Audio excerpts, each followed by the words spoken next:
আসসালামু আলাইকুম, শুভেচ্ছা, স্বাগতম। দর্শক, পিলখানা হত্যা আপনারা জানেন এই ঘটনা, ওই ব্যাপারে একটা আর কি সংবাদ। পিলখানা হত্যাকাণ্ড, শেখ হাসিনা সহ 15 জনকে সাক্ষ্য দিতে ডেকেছে স্বাধীন তদন্ত কমিশন। পিলখানা হত্যাকাণ্ডের ঘটনায় শেখ হাসিনা সহ 15 জনকে সাক্ষ্য দিতে ডেকেছে জাতীয় স্বাধীন তদন্ত কমিশন। এ সংক্রান্ত বিশেষ বিজ্ঞপ্তি আজ শনিবার প্রকাশ করেছে কমিশন। আগামী 7 দিনের মধ্যে কমিশনের ধানমন্ডি কার্যালয়ে হাজির হয়ে বা অনলাইনে সাক্ষ্য দিতে বলা হয়েছে। বিজ্ঞপ্তিতে বলা হয়, 2009 সালের 25 ও 26 ফেব্রুয়ারি পিলখানা বিডিআর সদর দপ্তরে সংগঠিত হত্যাকাণ্ডের তদন্ত প্রক্রিয়ায় 15 জনের সাক্ষ্য গ্রহণ অপরিহার্য হয়ে পড়েছে।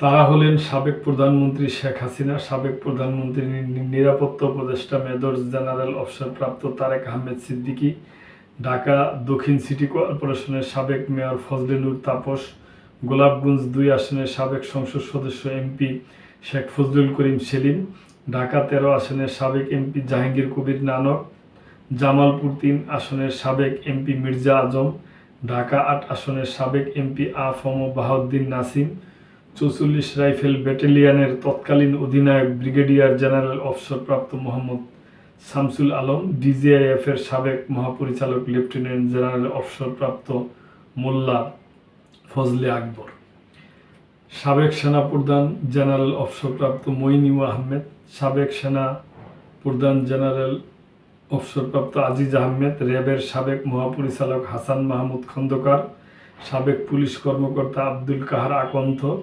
পুলিশের সাবেক মহাপরিচালক নূর মোহাম্মদ ও পুলিশের সাবেক অতিরিক্ত মহাপরিদর্শক মনিরুল ইসলাম।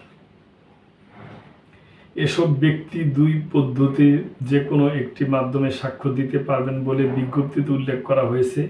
এটি হচ্ছে কমিশনের কার্যালয়ে হাজির হয়ে সাক্ষ্য প্রদান। কমিশনের কার্যালয়ে হাজির হয়ে সাক্ষ্য প্রদানে অনীহা ব্যক্তিরা এত নাম্বারে, মুঠোফোনে নাম্বারে সরাসরি যোগাযোগ করে অথবা commissioner@bdr-commission.org এই ইমেলের মাধ্যমে যোগাযোগ করে সাক্ষাতের সময়সূচি নির্ধারণ করে কমিশনারের কার্যালয়ে হাজির হয়ে সাক্ষ্য দিতে পারবেন।